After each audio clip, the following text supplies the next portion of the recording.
Hello and welcome everyone as you join in from all corners of the world.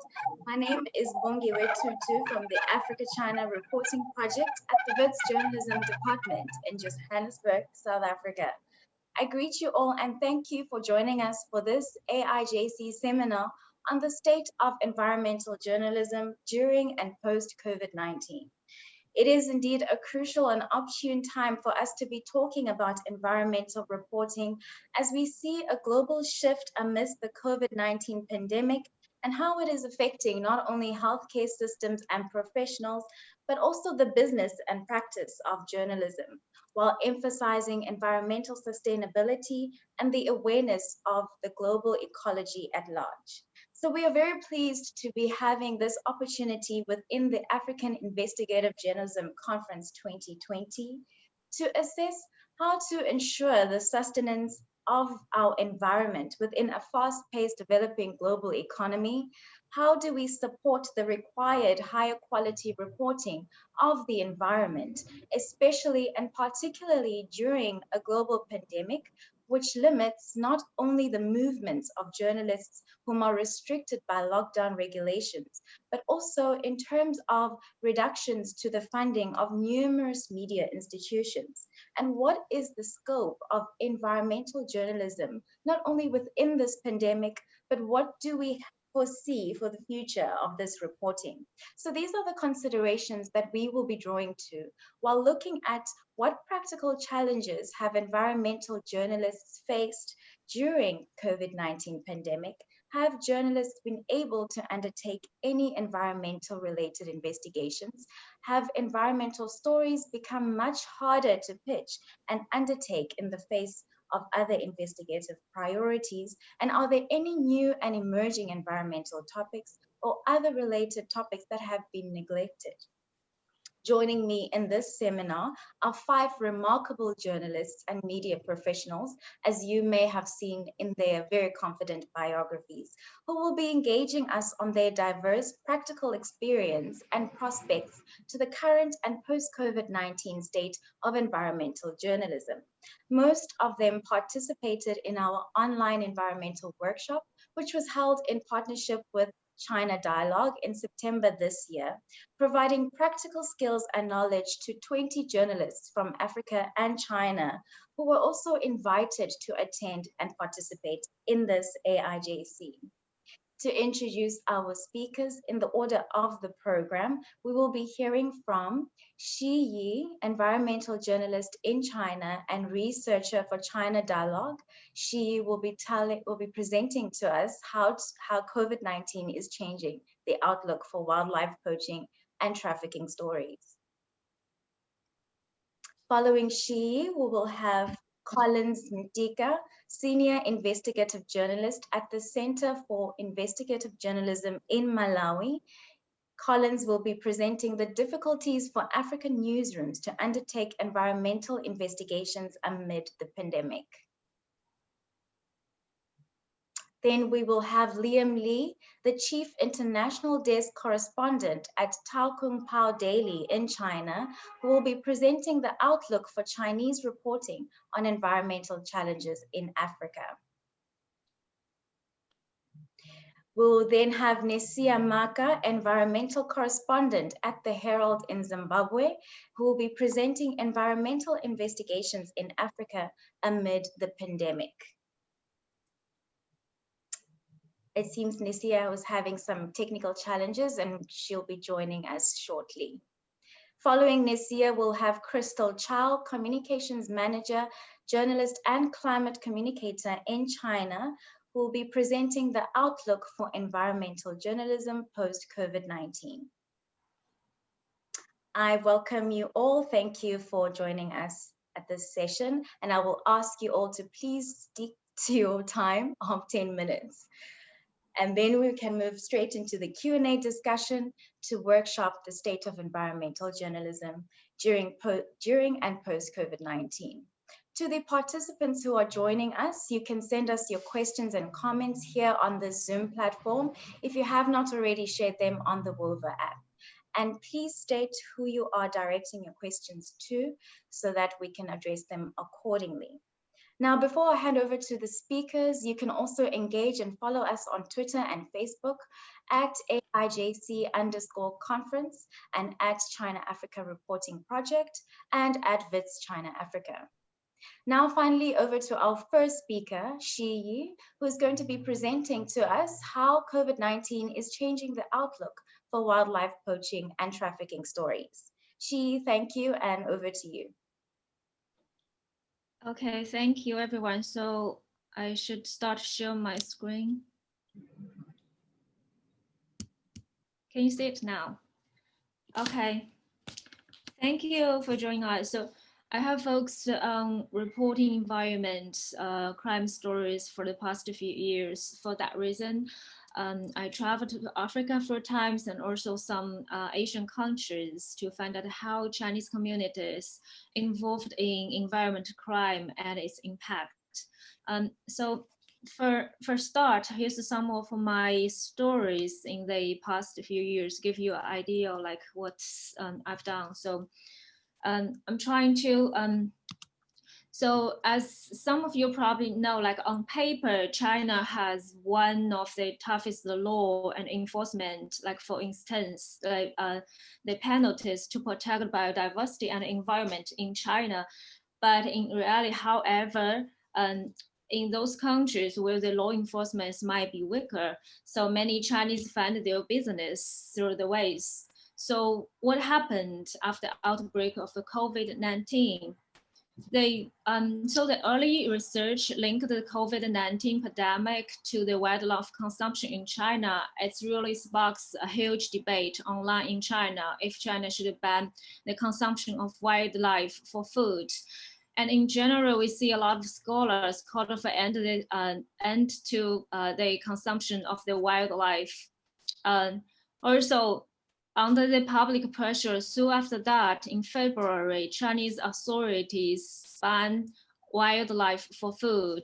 And you can see from my presentation, the words they use, it's not, but all these bans are not for traditional medical use, execution, and some other purpose. And just not very long ago, like in the end of September, China authorities also end the breeding of 45 kinds of wildlife by end of the year, and the government is to provide the compensation and help the breeders to change their business. Also, China so set up the so-called white list and black list for what kind of wild animals like people could breed. But there's some data give you an idea like how big the illegal wildlife trade in China. So in 2019, Administration of Customs investigated over 400 cases of smuggling endangered animals, seized over 1,000 tons of endangered species, including ivory and pangolin. And the other chart you could see here is you could say like the type of the wild animals they confiscated. So after COVID-19, I and some of my colleagues will also monitor online how this would change all those illegal wildlife trafficking. And this is some of the this two screenshots I show in the presentation is what I've found recently. But compared to what we could find online before the COVID-19, it's the exposure is much less. We could see many of this illegal trade nowadays, they go more quiet before the COVID-19. And many people, you know, many Chinese, because it's harder to travel internationally at this moment. So we know a lot of Chinese people coming back to the homeland, and they couldn't do the trade online. They changed their business. Now we've seen we don't find many those advertisement about ivory or any other wildlife products. So, and also one of the reasons we assume, you know, because for control the spread of the virus, Chinese government use your people's cell phone signal, the surveillance couldn't get worse. So we think it's really hard for people to hide their true identities. That's why they have to be more careful. But the questions with the demand of the market still remains. For example, the traditional wildlife trade, like for Chinese traditional medicine, exotic pets is where really get popular among young people. So I would talk about that a bit later.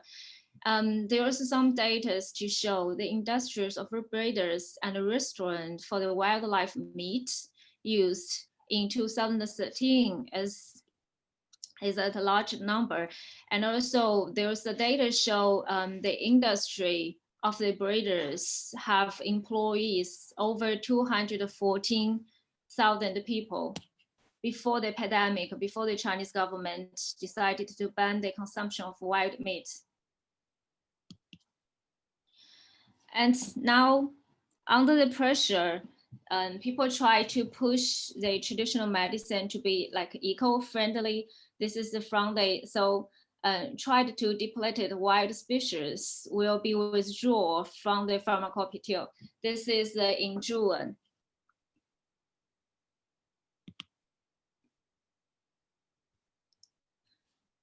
Exotic pets and the younger consumers.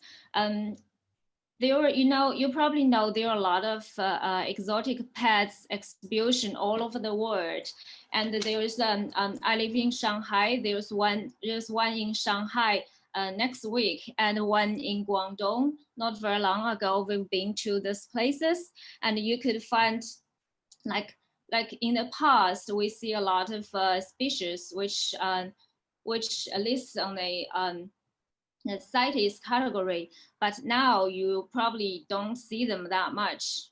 So we think, I mean, the COVID-19 just change because the huge debate happened in China, and many people start to rethink how we should treat wild animals. I think I'll stop here and leave more time for the questions. Hello. Hi, Chi. Do you want to try sharing your screen? I was doing it. Can you still see my screen? Not yet. We can see you at the moment, but we could see your screen earlier. Okay.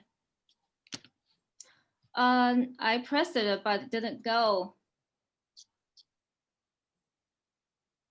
I think I'll stop here, and maybe we could talk. I leave time for the questions. All right, that's fine.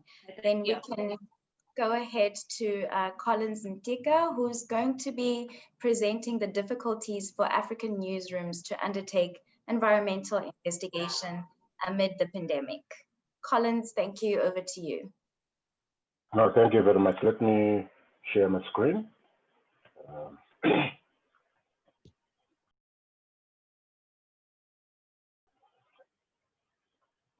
Can you see it now? Can you see my screen?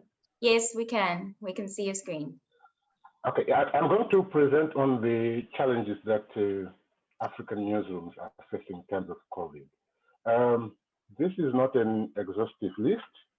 It's just a snapshot of challenges that newsrooms in Africa are facing. It is my hope that participants during the question and answer session will be able to add on to the list of what I've prepared. I'll start with the general outlook. I think it is a fact that environmental journalism is a serious work that affects people, life, wildlife.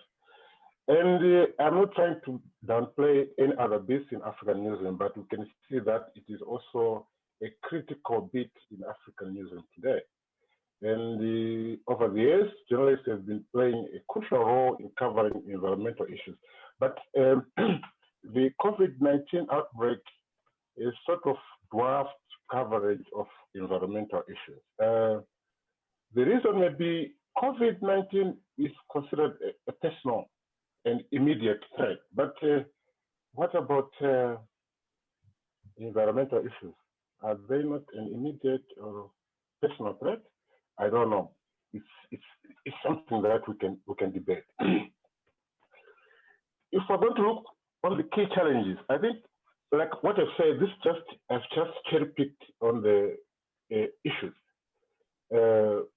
Digital transformation. I think today's world is globalized, but if you look in Africa, digital transformation is slow in most African countries. And it's a fact with low internet penetration, low broadband, and low digital literacy.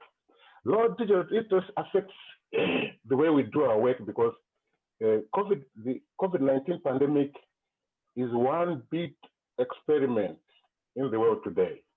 So most of our work is mostly virtual. So if we have low digital literacy, it means our work is partly in vain because it's not reaching so many people because there's low digital literacy. And of course, travel restrictions that has been said over and over again, that impacts on the stories we do because they lack, the storytelling they lack ambiency. I mean, they're like dead stories because when we do environmental stories, we need to travel, we need to go and meet sources, we need to see for ourselves. I think environmental journalism needs traveling. So with the restrictions, that's a very big challenge.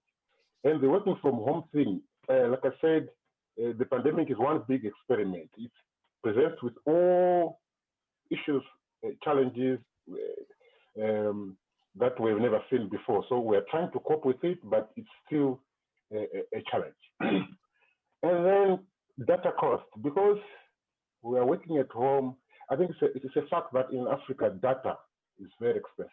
And many newsrooms, they provide very little data, which we cannot, because we're working virtually, and then we need a lot of data to communicate via Zoom, via Skype.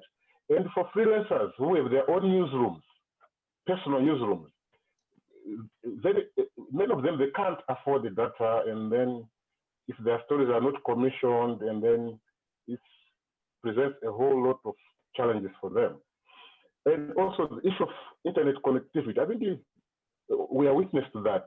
One of our panelists has not been able to participate, and that's testimony that this is one of the biggest challenges we have in Africa, the way we work. And I think very few countries have got good connectivity when it comes to internet connectivity. And then to develop an environmental is too demanding. I think one is to handle scientific data and other issues, and then it needs more time, it needs concentration, it needs passion. And then compounded to that, many newsrooms have fewer journalists, and those fewer journalists are required to produce more content, some kind of conveyor belt journalism.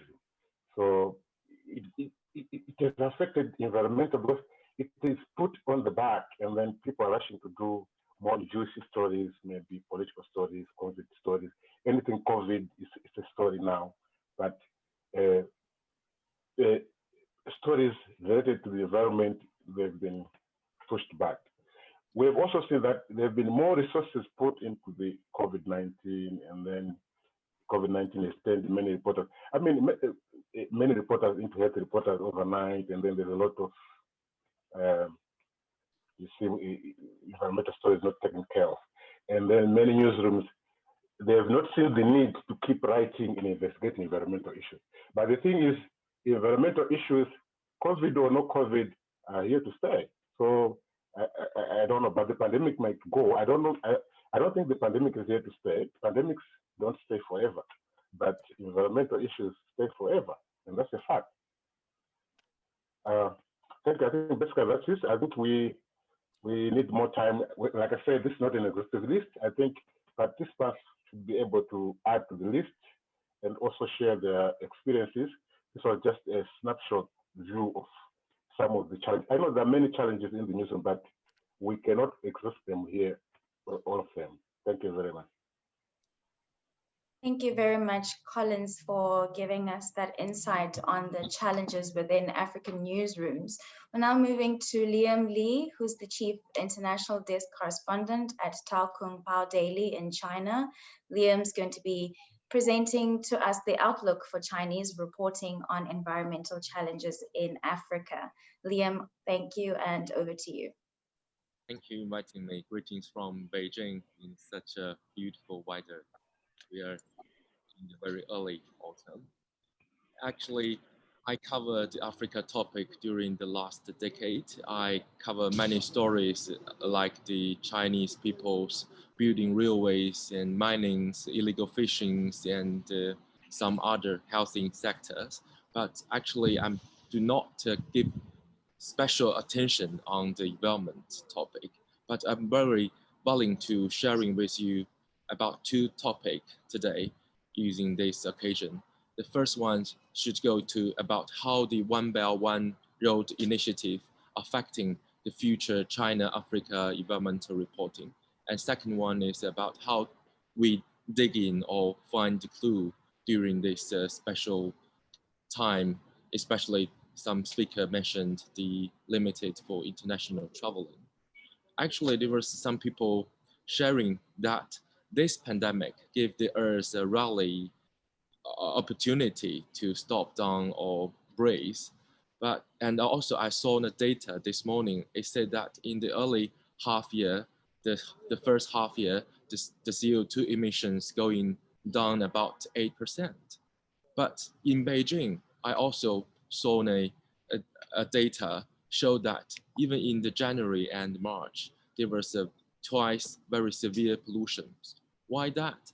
Because the government do not willing to give up the industry emission, even though there was a whole city lockdown, the bus stop disappear and people locked down at home, but the industry's emission is still going on. And also Beijing, I mean the Beijing city, using the subsidies method to transfer those pollution to other cities. So it's caused the revenge, I call this revenge about the pollution transfer, and Beijing got those revenge. So on the basis of this situation, I want to talk about how those One Road initiative got effect on the environmental perspective. Some stories happening in Africa and some story may happening on the other nations. In Sri Lanka, the Chinese government funding the first heat engine plant. So the very first one and the very large one. So it's bring the very severe pollution to Sri Lanka. And as you all know that the most of the One Belt One Road initiative project conduct or operate by the state-owned company. Even in China, in mainland China, those state-owned companies not behave themselves very much. So in Africa, you can imagine that they can do everything and they do not follow some law of rules, and there were some corruptions may happening during this operation. And this pandemic was affected by those One Belt One Road initiative. From my analyze and my point of view, the door to European and the state was more and more smaller. So we can focus, or we can see that it's kind of the tendency. Those Chinese corporate and the capital may go to Africa in the very few years, maybe next year. So on the background of the shrinking for One Belt One Road initiative, I think Africa will be the next priority for Chinese capital. So in the DR Congo, a very new and super large hydropower station are under construction. And it's left some thinking like that, how we protect those river ecological and the fishery sector, and to avoiding those revenge I mentioned through by the subsidies. I think we should to advocate and to follow the stories of using those very modern economy theories like the ecological compensation, or even there was some discussion in mainland China that even though state-owned company go to Africa, we should have a negative list or blacklist. It means that we should to clear that when the two governments sign the contract, we should clear that what kind of the sector the Chinese capital cannot go in on, and what's the environmental standards we should to insist. And I want to sharing the second topic is about how to dig in or follow or find the clues during this pandemic, because all you know that we cannot traveling to other nations, and the previous speakers mentioned we need to go to the real site, and we need to traveling to see what's going on. I'm now in Peking University and doing my fellowship, visiting fellowship, and the topic I focus is about how the Chinese government rule by law. It's very good. We saw that during the recent years, there was most of the judgment, the court judgment documents are openly in China. So I do my little research about if you type in the Africa, China, environmental, or something keywords like that, you can see all those documents show on this website. I can sharing you if you interesting this thing. As most of the case is about the like the Shi mentioned, it's about wildlife smuggling, but it's also many cases. It's very detailed. Even there was one a judgment court document is a detail. It showed that how those state-owned capital losing the money, how they involve in the corruption. I think it's just very good tools for both African and Chinese journalists. We can cooperate and we can use this platform to find some stories in this after this pandemic. So I'm thank you all listening, and that's what all I want to sharing for you. And I'm very exciting to, to discussion. I will give the floor to next speaker. Thank you. Thank you. Thank you very much, Liam, for that outlook for Chinese reporting on the environmental challenges in Africa. And now to Nesia. I think she was able to connect into the room. Is Nesia? Yes, she has been able to join us. Nesia will be presenting the environmental investigations in Africa amid the COVID-19 pandemic. Thank you, Nesia. Over to you.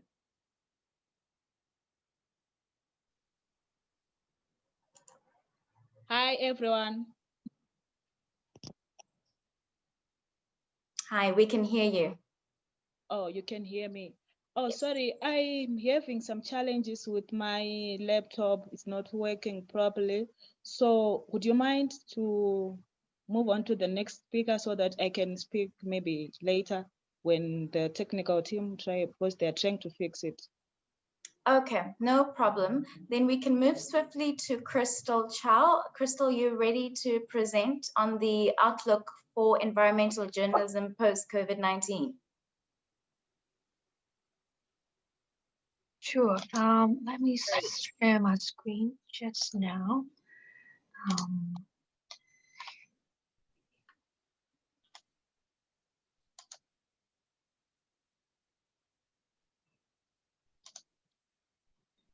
Hello everyone. This is Crystal. I'm a freelance journalist from Hong Kong, and thank you so much for the organizers for inviting me to be a part of this discussion. And so the topic that I've been assigned to is the outlook for environmental post-COVID. But I must say, I'm not an expert. I'm just here to draw on my experience and share my observations on some of the key issues that has emerged from this period, and issues that I think environmental journalists should focus on. So let me just start by giving you all a little bit of background on myself. So I was born and raised in Hong Kong. I have been covering environmental and development issues since 2011.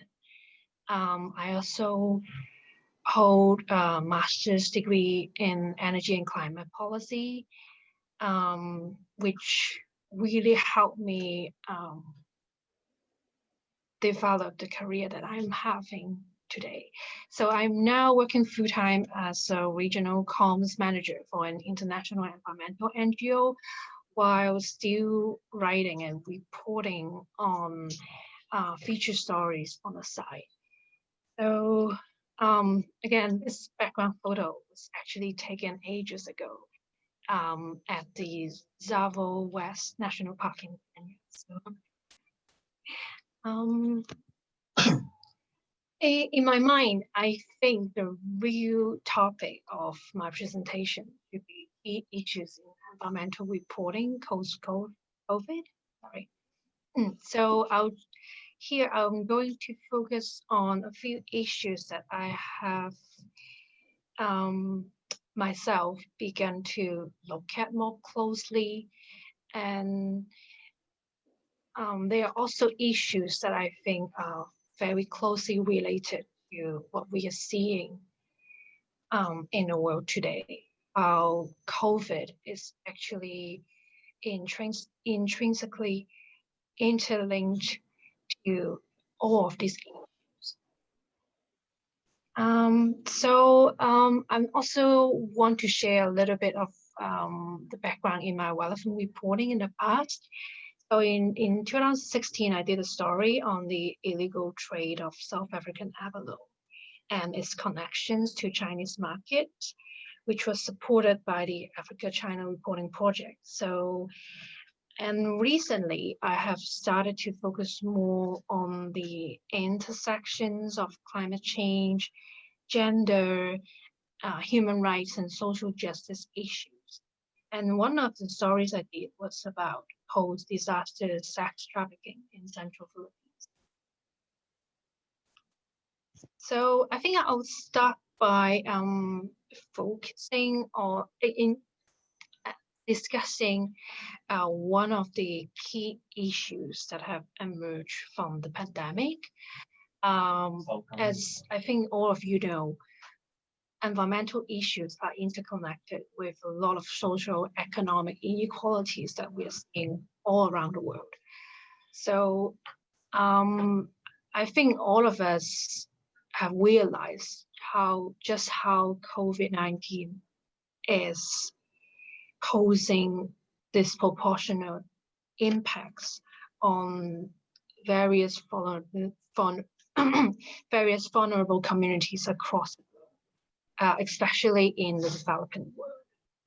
So these are the headlines that I could just, Google online, which shows that newsrooms around the world are increasingly focusing on how COVID is wreaking such an havoc among vulnerable communities, and how these communities are responding to this health crisis. And I think the second socioeconomic impact that we are seeing during the pandemic is the way it disrupts the supply chain on a global level. So I would also like to direct you all to a very interesting research from the Chatham House a few years ago. This report analyzes the geopolitical and economic insecurities in our global food trade. Particularly, the report focuses on the physical maritime choke points throughout the global food trade. So these choke points could lead to massive disruption in our food supply on a regional and global levels. So although this research came out in 2015, so the data might have been a little bit outdated, but I think it's a good point of reference from which we can draw lessons and insightful analysis from. So, you know, how our world is going to recover from COVID, you know, is something that we still have to wait and see. But I think as environmental journalists, I think the issues of how our food supply is responding and adapting to crises like this should be one of the key focuses in next decade. And I think the third important socioeconomic impact that we're seeing from COVID is the way the issue of land rights come into play. You know, there are numerous reports from different regions in the world shedding light on how land grabbing has increased, and there have been more attacks to indigenous and vulnerable communities and farmers across continents. And it also has a disproportionate impact on women because traditionally the issue of land rights has a lot to do with inheritance. And there are a lot of women out there amid the economic upheaval during COVID is they are facing increasing risk of being dispossessed in the process. And there have been more reported cases of land grabbing or more restrictions put onto people's access to. So I think, of course, one of the major challenges in doing a story on land rights or land grabbing is the availability and transparency of these data. So I think it will require some sort of collaborative efforts for journalists from across the world to continue keeping track of developments in land grabbing during and after COVID, and how economic recovery plans introduced by national governments around the world would impact and shape the discussion around land rights. So, and as she and a lot of you have mentioned, wildlife trade has come to a lot of people's attention ever since the pandemic has erupted in the world. And of course, there are scientific studies already establishing the connections between deforestation and the increasing risk of zoonotic diseases. And it has obviously renewed a call for putting an end to illegal trade of wildlife, especially coming from China, since China has always been one of the epicenters of international wildlife trade. But I also want to emphasize one of the narratives around this discussion on wildlife trade is how often Western media tends to conflate wildlife markets with wet markets. So I've seen a lot of media reports, mostly written by Western journalists, that use these two words interchangeably. But again, it's actually not accurate. A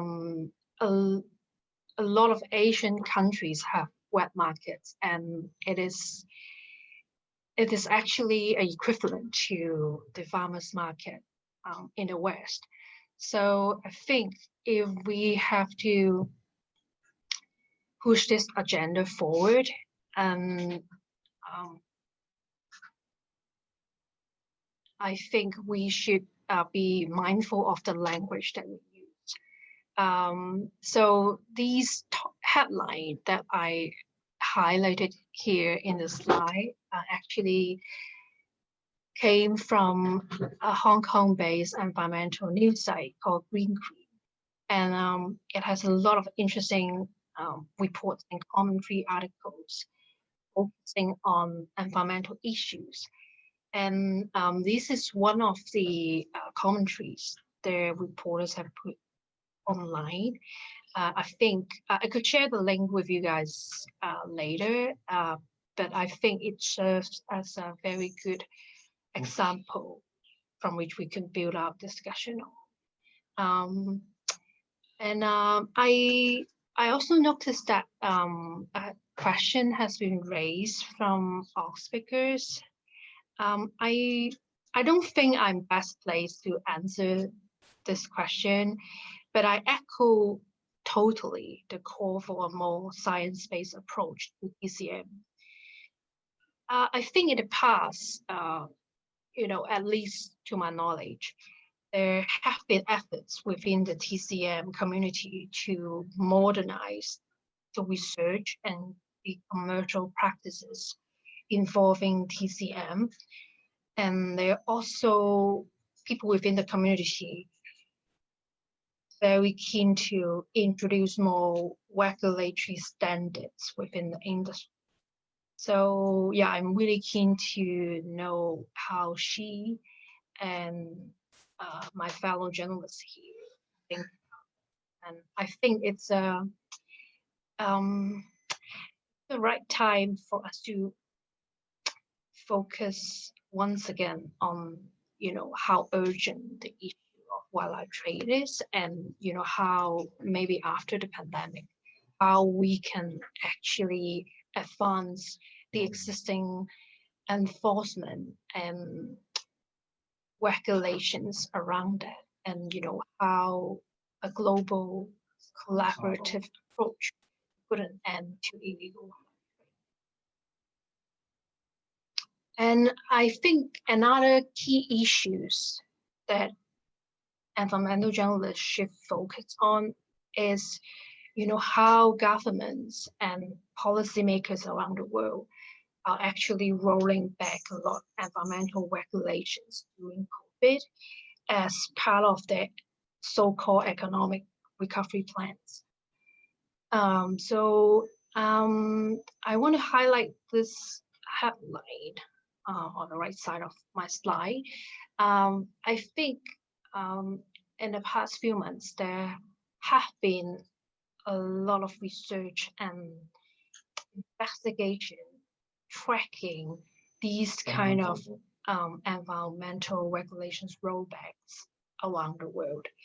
And again, it comes back to the challenges involving data and how reliable the data is, and and whether or not the governments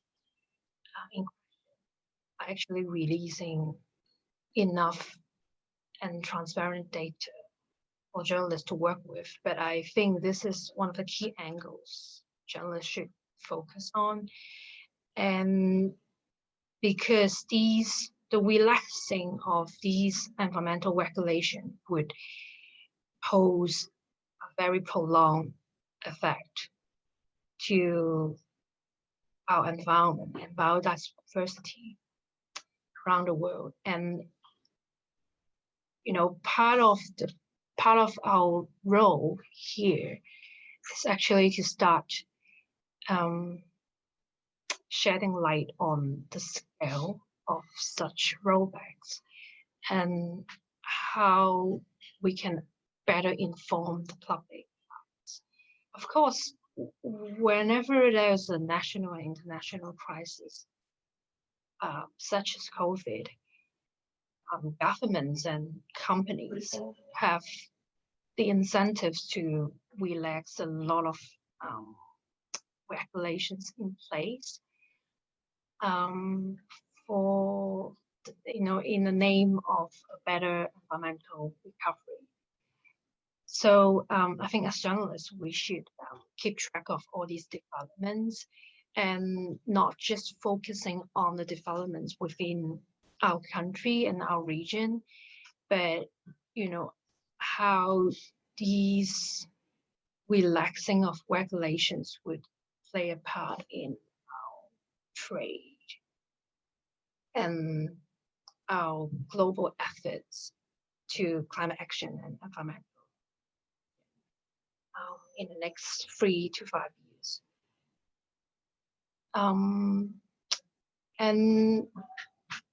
And of course, I think as journalists here, we all have heard about all these narratives around green recovery and Build Back Better, and how companies that have better ESG performances actually outperforms a lot of traditional stocks in the market during the COVID-19 disruption. But at the same time, data tells us, our leading governments in the developed world have actually committed a lot more subsidies and policy supports on fossil fuels as part of the recovery packages. So I think the question for us would be, how we can actually keep stock of these recovery and economic stimulus packages that governments are promising, and how green they actually are, and how citizens and journalists and general public can access to these information and inform better public discussion around that. Here, I would like to refer to a report very recently released by the Climate Action Tracker. So these are some of the modelings this paper have put forward. So basically the gist of that is how we can actually look at economic stimulus packages around the world and access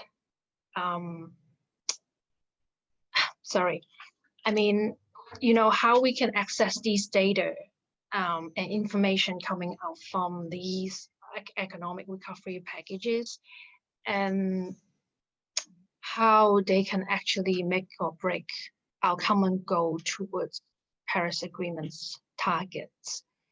So I think this is a very good source for discussion, and of course this I think these modelings are not conclusive. It's not covering global data, but I would really welcome any efforts coming from our policy research and journalist communities in focusing on national and regional context. So yeah, and again, apart from economic recovery, we have also started to see a lot more discussions around how we should envision our future, be it the way our communities and cities are designed, how our economic stimulus packages should redirect national budget and efforts into promoting green jobs and green opportunities in the long term. So I think, yeah, sorry, I think that's actually a lot to take in because, as I said, you know, a lot of challenges we are seeing in a newsroom. You know, some of them are physical, like Colin said. You know, a lot of newsrooms simply have directed their resources to COVID-related reporting, and also there's physical challenges in actually traveling and doing investigative reporting on the environment. But at the same time, there are technical challenges in the way that data can be accessed by journalists and general public. And I think one of the ways to address these challenges is really to foster cross-region collaboration. And I mean, by collaborating, I mean not just journalists and newsroom, but there has to be a more concerted effort coming from researchers and newsroom in not just curating and reporting on this issue, but also fact-checking and gatekeeping and exchanging expertise and knowledge when it comes to issues that have a huge significance in terms of healthcare. Yeah, and I think we can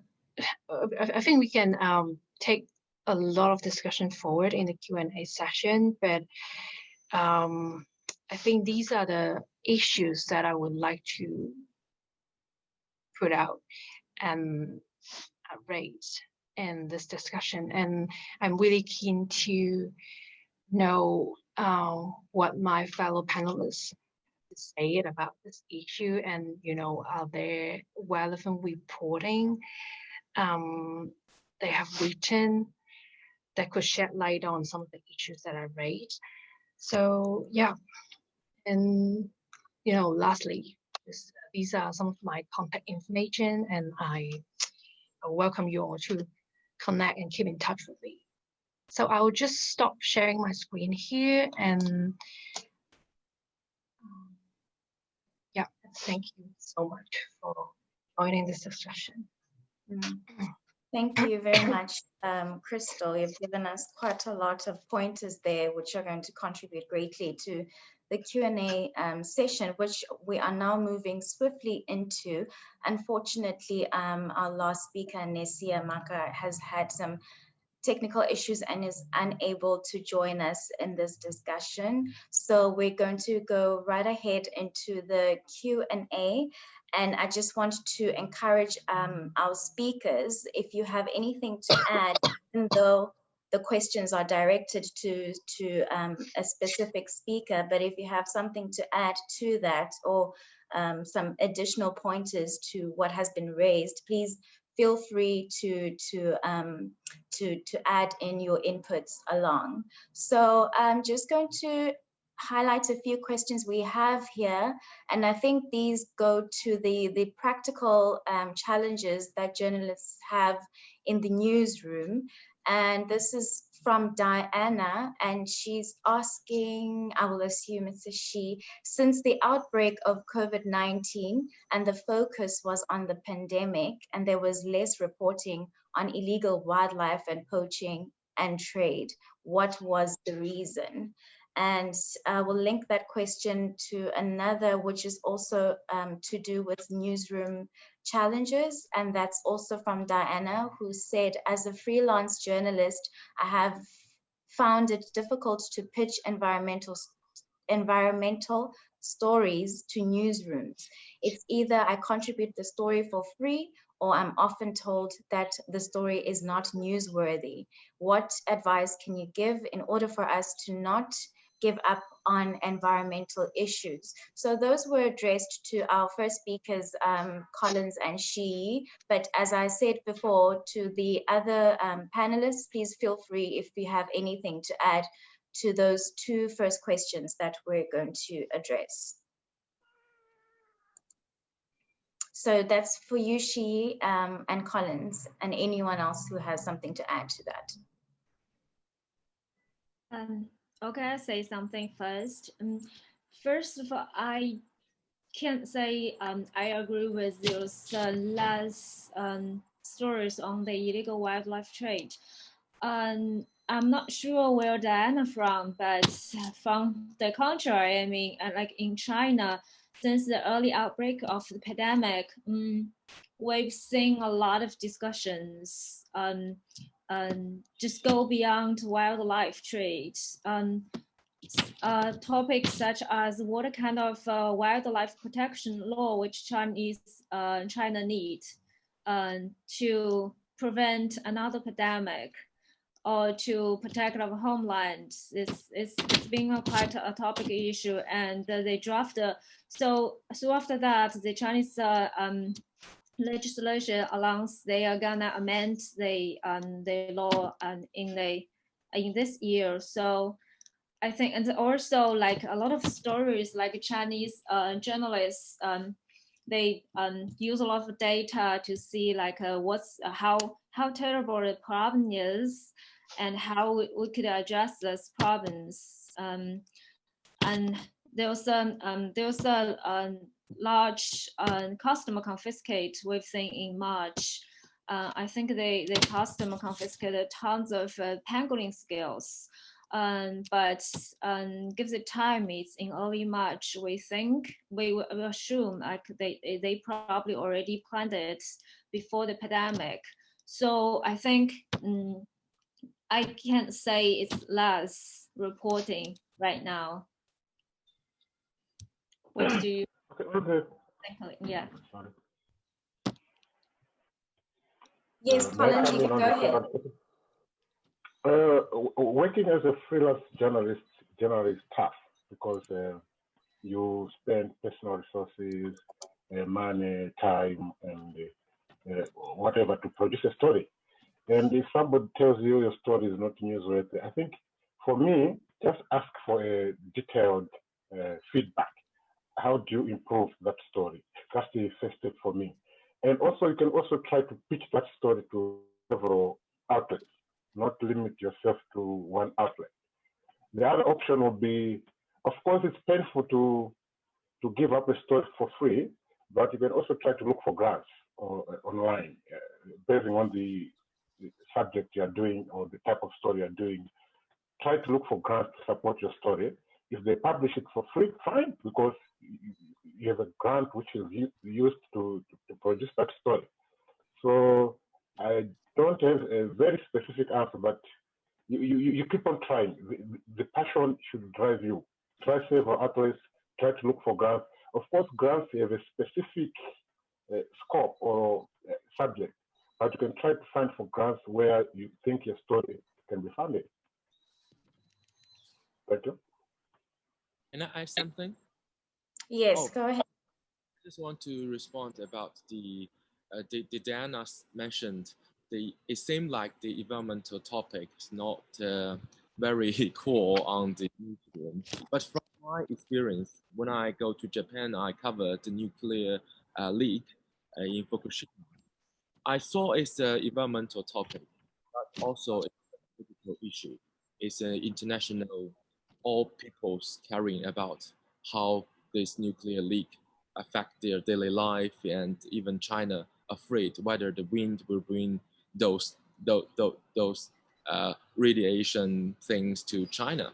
So I think they should to selling the story or to let the editors know it's not only the environmental issues, it's also political. Even China, Africa, there was maybe some corruption hiding on this environmental news. That's what. Thank you for that. I think it's quite true, as Crystal mentioned earlier, that environmental stories are very linked to socioeconomic issues that are being experienced within communities. So I think that's a great solution towards journalists who are having difficulties when they're pitching for their environmental stories, to just try to make that link to the socioeconomic challenges that are being experienced by communities, and also to keep looking for the grant opportunities that are out there. Before we proceed along to more questions and comments, Nesia has soldiered on and she's able to join us. Thank you so much for your effort, Nesia. You realized that you were having quite a lot of technical difficulties. So we're going to just let you, allow you to give us your presentation, and then we will proceed back to the Q&A session that we were into. So Nesia, over to you. Thank you so much. Okay, thank you everyone, and my apologies for delaying you guys. My network is having some hiccups, and my laptop as well is facing some challenges. But anyway, I'm back. But I cannot be able to share the PowerPoint on the Zoom. So maybe, if possible, I will send my presentation on the email database after this, so that maybe you can see. And my name is Nesia Maka. I'm a environment and climate change reporter at the Herald newspaper here in Zimbabwe, and I also write for Climate Tracker. Today I am going to present on the environmental, my topic reads, environmental investigations in Africa amid COVID-19. So I think it's just clear. I am going to maybe unveiling the challenges that we are facing here in Zimbabwe as environment reporters. As you all know, environmental investigations is very crucial in unveiling matters of public interest that would otherwise remain concealed, and in this way it plays a key role in informing the public and holding government's business and other organizations which are accountable. The emergence of COVID-19 pandemic has impacted on many people's aspects of global economy and systems, including the work of environmental investigative journalism. So with specific reference, the environmental investigations journalists have experienced many challenges in trying to do their work during COVID-19 pandemic, which include the oppression by government, financial crisis, lack of medical protection, among others. So I'm starting by oppression by government.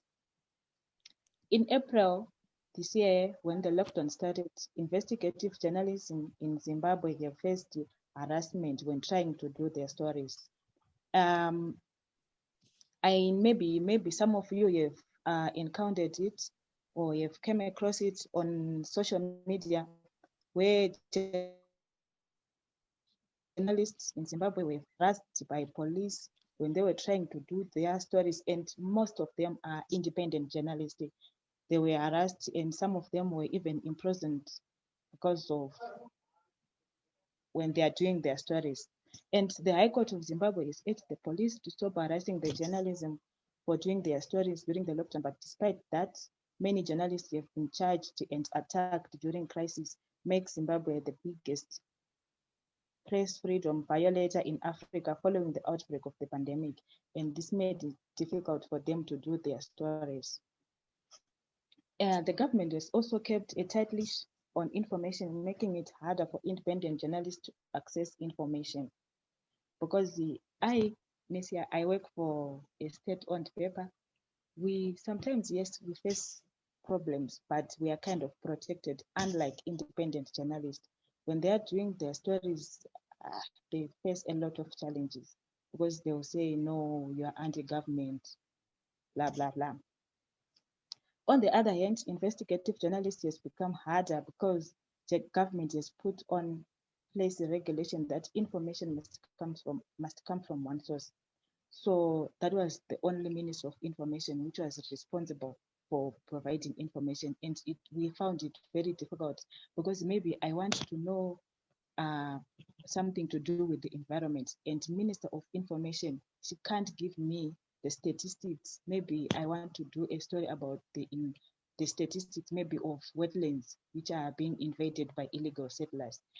That information, maybe I can find it from the environmental authorities or from environmental stakeholders. But during the lockdown, the government said, no, we have to rely on one ministry, which is Ministry of Information. So you find that many of us have dropped the stories because I can't have like a valid information from someone who is not even responsible for the ministry.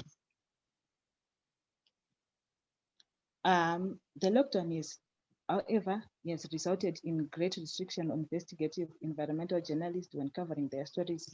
They've become more susceptible to illegal harassment and attacks by officials.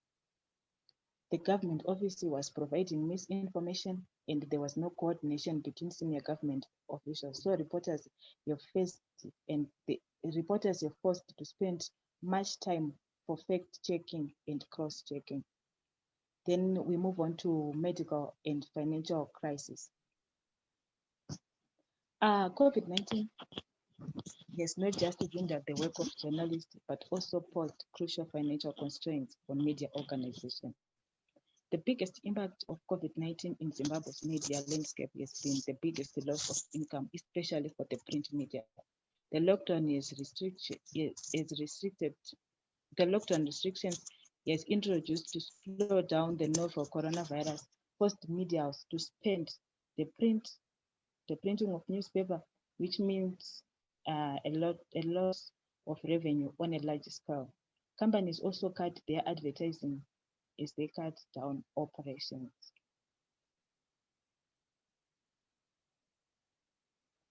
And as a result of this economic pressure, some media houses have closing offices, and outside Harare, which is the capital city, a lot of journalists have lost their jobs in numbers which have never been seen before. Freelance investigations reporters said they were having a particularly hard time in getting assignments due to publication facing budget constraints and uncertainty for the future. As in our media, which is the Herald, has implemented a 20% salary reduction from all correspondents and employees due to a drop in business. So this also slowing down the morale. And since I have to adjust on my budget because prices of commodities has remained high, and this compromises my work as an investigative environment reporter. Then we can move on to rise in self-censorship. A number of journalists here in Zimbabwe have been harassed and arrested by military and police while doing their jobs, and this was meant to intimidate them and cultivate a culture of self-censorship.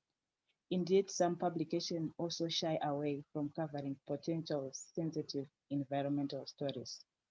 And these arrests were also meant to cow journalists, and in some cases, these tactics works, and this is to detriment investigative journalism and every other form of journalism that seeks to hold authorities to account. And as a result, journalists in the country inculcate an atmosphere of anxiety and self-censorship among them, which would compromise even the objective of reporting. Then the other issue we are facing here in Zimbabwe as environmental investigative journalists is limited to medical support for journalism. You know, as journalists, we are considered as essential workers in many places, but we don't have the same protection such as maybe doctors and other medical staff. So the risk we are facing here is high out there. The lockdown in Zimbabwe has hindered the movement of journalists who are reporting on the ground. Apart from this, the shortages of PPEs, which is the personal protective equipment for journalists, has made them more susceptible to the virus when we're talking about healthcare support for us as journalists.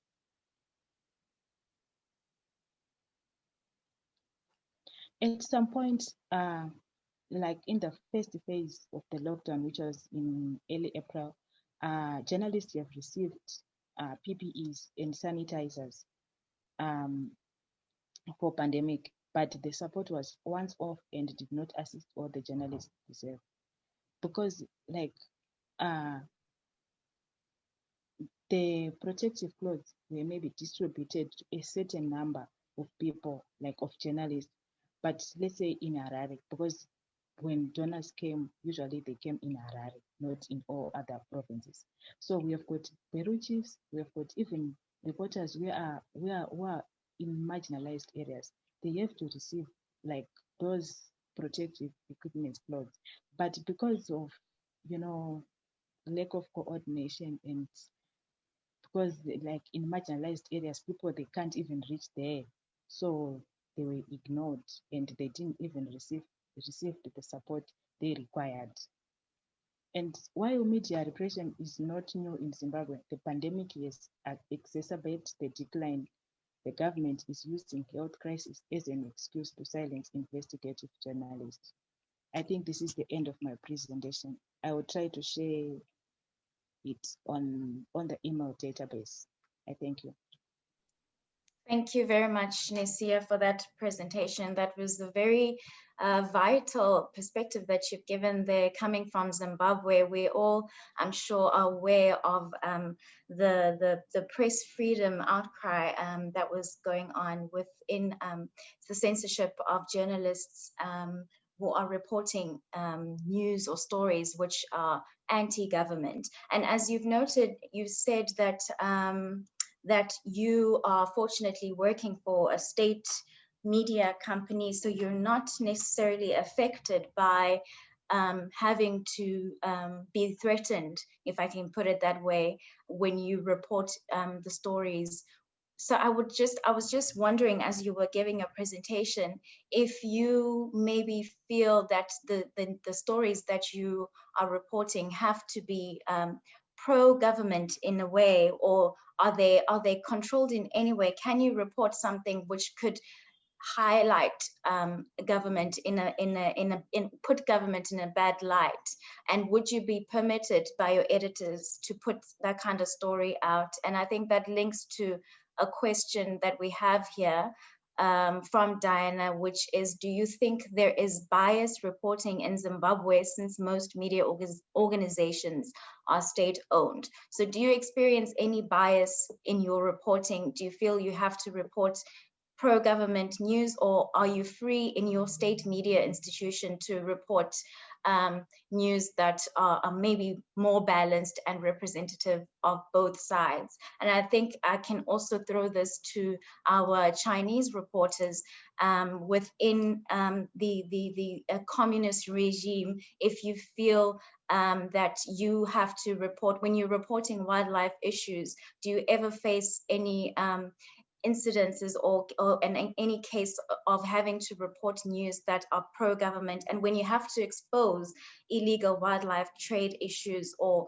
environmental concerns, even within the development of the Belt and Road Initiative, when you have to expose those kinds of difficult issues that government would not be happy to see on the media, do you ever encounter pointers of being swayed in terms of what you can put out into the media when it's representing government in a bad light? So I'm going to put that firstly to Nesia and then to our Chinese journalists to give that Chinese perspective as well. So over to you, Nesia, so you can tell us about that Zimbabwean experience. Oh, okay. Here in Zimbabwe and at the Herald, we are not allowed to write stories which are anti-government. We are forced to write stories which support the government. And even there's a case of that maybe the government is doing the corruption and some of the things which are not proper, you find the way of writing it, but in a hidden way. You don't have to expose the government. That's the house style and that's the law.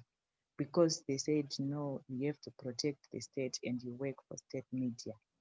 But in my case, since I work for Climate Tracker, sometimes I then maybe write and expose the government there at the climate checker, but not at the Herald. At the Herald is not allowed. That's the first rule that you even sign and agreed before you start your job. So in Zimbabwe, yeah. But the other media, like the state, then that's the, what do you call it? What do you call it? Here we say the opposition's papers, but they have their names, like the independent papers. They can write everything they want, but at the Herald or maybe ZBC, we are not allowed to do that. So do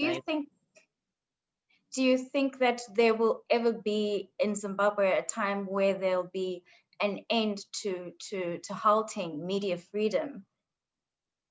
Do you think this is going to be an ongoing issue for a very long time, or how do you see us finding a solution to having press freedom in Zimbabwe? Yeah, maybe in the long run, but as it stands right now, it's very difficult, and I don't see anything. It's still difficult. It's still difficult. All right, then let's pass it to our Chinese journalists, and if they can tell us if they're experiencing anything related to that experience of having to report pro-government investigations. Liam, maybe you can tell us something. We haven't heard from you in a while. I wonder, that's very interesting questions, because you call this communism parties, communism China, right, China. But I think the environmental topic, sometimes we can equal to political or some gambling, like the different department, the central government department, like the CO2 emission or climate change questions. Actually, it's a NDRC or the environmental protection department. They are different department interest. Like to imagine that if we really want to do some good things, how those environmental protection department, they may lose their jobs actually if we introducing those subsidies, if we introducing the economy method. And I think it's very complicated for the if we're talking about the environmental questions in China, because we can divide it many sectors like hydropower. There was Sri George, Sanxia. There's a very it's a very powerful company in China. Even the head of the company is the member of the political bureau or something like that. They have their very privileged state in the party. But we talking about wildlife or the illegal smuggling, like my colleague, she mentioned, all those public, we awareness we should to ban the wildlife. The only things, the only questions is about those traditional medicine, if we keep it or not. So that is okay. And I mentioned the hydropower station. And if we see the overseas companies, what they're doing is also equal to the politics. And if you want to know some undercover stories in China, we have one of the very famous cases. Is this story written by one of the famous correspondent from Xinhua News Agency, uh, one of the newspaper. This correspondent or this journalist writing about the illegal mining in Qinghai area, and many officials stepped down during this because of these stories. So I think in China, sometimes can equal to developmental reporting, equal to the politics. But as a journalist or the independent journalist, we should to avoid being a tool by those gambling or those interests from the different department. So that's my experience. I give the floor to Shri. I want to add something. I think you can't say like you don't have these pressures when you're trying to cover the stories. But I think the Chinese government now is very much different probably than 5 years ago. So when you think about climate change issues, like China often criticized because they don't want to be the leader. But nowadays, I think the narrative totally changed. Like a few, like last month, the end of last month, like President Xi Jinping announced that China would try to achieve carbon neutrality by 2060. I think that's come to a surprise to everyone, even to Chinese, even to NGOs who follow this topic. And also, I think China really, I mean, the government really tried to have a very bright new image outside of China in the international, and they're trying to be the leader for the environment issues. So it changes a lot. It also gives a lot of space for all the environment journalists. So I also think there's no better place and better time for environment journalists in China like right now. That's very true. In terms of China having a different stance than they had maybe some 5 years ago, because the government has been putting in regulations which are for a more green economy, as Crystal had mentioned. I don't know if maybe Crystal, you want to add something, your point of view to that, as you had mentioned the issue or the concern of the government's rolling back environmental regulations. So in terms of what she has raised, what can you input towards that or add to it? Yeah, of course, it's a positive sign coming out from China, and I totally echo with Xi that it was actually quite a surprising move, and I think it's definitely a good sign, not just for Chinese people and the region, but it also signals a necessary direction that countries around the world should take heed of, which is to reshape our recovery blueprint into one that incorporates sustainable development goals and one that aligns with the Paris Agreement, and one that recognizes the important place our biodiversity and environment is. So, and we have actually been seeing a few countries that are leading this direction, such as New Zealand, South Korea, and maybe even more countries from Europe. But I have to admit that I haven't been following much news from Africa in the past few months. So I'm definitely not best placed to comment on how the governments are responding to the crisis. But I think we can all agree that green recovery should be the way forward. And as journalists ourselves, I think we have a very big and important role to play in shaping this narrative forward and to inform better policy decisions whenever it comes to issues such as how COVID is actually exacerbating social issues and injustice among communities, and how we should actually redirect the investment to building more resilient and more sustainable cities and communities. So yeah, I think that's actually the major lessons we all have to learn from COVID. And it's I think it's both telling and optimistic from my point of view that people are starting to take these issues more seriously, and they also realize how tangible our access to food, to natural resources are.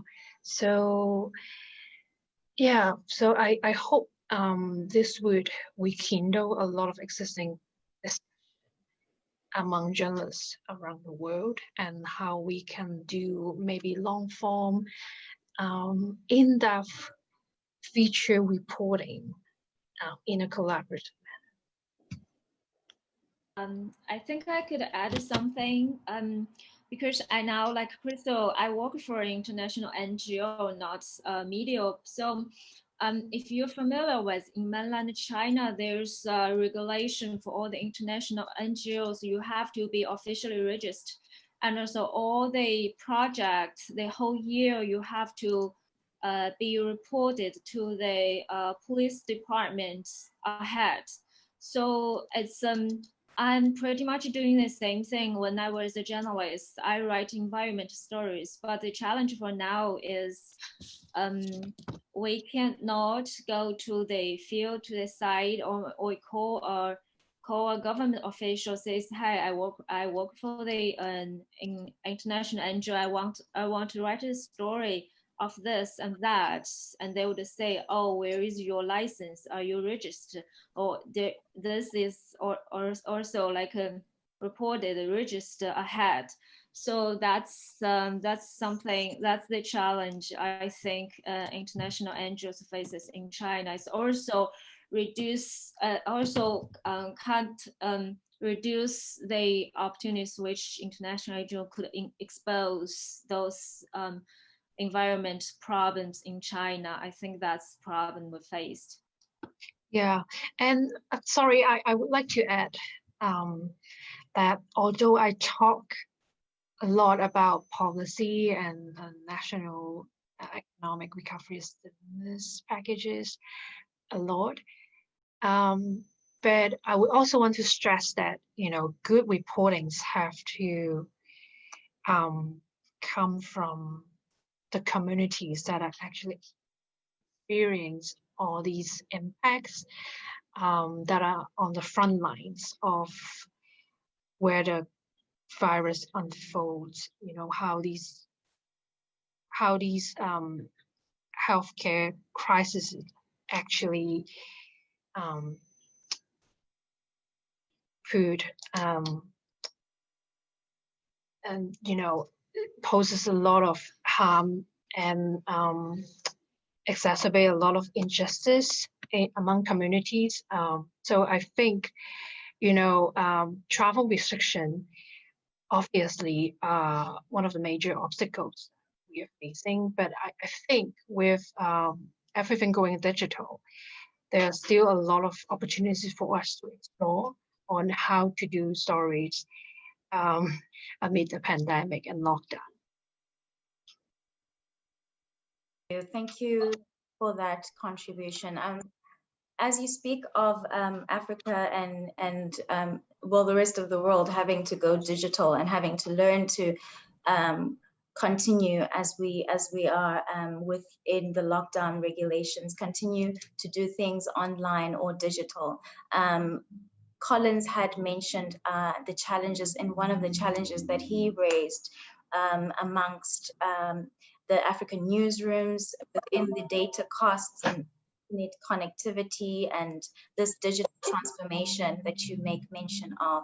And so we also got that issue or the challenge of access to data, which Nesia also raised, that at times when they're investigating a story, they don't have access to that data. So I just wanted to learn from all of you, what are some of the solutions or some of the tools that you utilize when you face that challenge of needing to access certain information towards your investigation and facing obstacles? How do you go about continuing with your research and your investigation in order to put that story out when you're confronted by access to data or limited information? How do you confront that issue?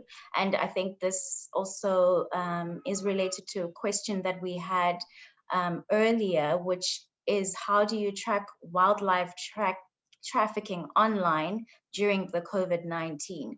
What tools or sources are practical for this? So if you can share some of the tools that you use that are assisting you within the pandemic, and tools that assist you outside of the pandemic when you're confronted by access to data challenges. I think a lot of, sorry, you go ahead. You can all speak at the same time. Sorry, Crystal, you can go. Oh, sorry. I would say, I think we can actually share a lot of these resources afterwards through maybe email, but I think a lot of existing efforts in increasing data transparency are put forth by international organizations, such as the one that is top of my head is WRI. I think they have a lot of very interesting online tool tracking food prices and deforestation rates and a lot more. So, and they are absolutely free and open to use for everyone. So, and I think a lot of international journalist organizations have also put forward a lot of useful tips and resources, especially for reporting around COVID and its environmental impacts. So yeah, I guess we should definitely continue to share all these resources, and I welcome anyone to provide sources that I don't know of. Okay, thank you very much. Collins, if you can go quickly, please, as we have to close the session. But I think there's a free tool on the internet called the Investigative Journalism Dashboard. I think that's where you find free sources. You can ask for experts, you can ask for information, and then you can be provided, and they give you. I think the other thing is that we need also to join networks like the Global Investigative Journalism Network, the African Centers for Investigative Reporters. These networks helps to get information which you cannot get or data in your own country. All right, thank you so much, everyone, for your great insight. It's been a very informative session. I'm very certain all our attendees and participants have learned a great deal from all that you've contributed. We have to unfortunately close this session as there are some rehearsals that are upcoming. And also, I would like to just bring to everyone's attention that later this afternoon, there'll be a session at 2 p.m. on COVID corruption, and at 3:30 on a training on online safety.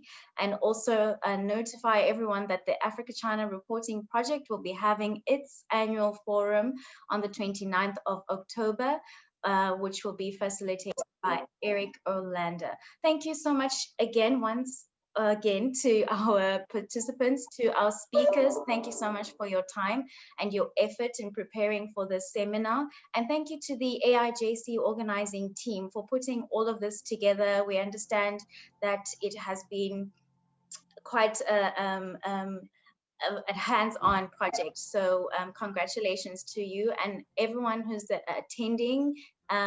Enjoy the rest of the sessions that are going on in the AIJC program.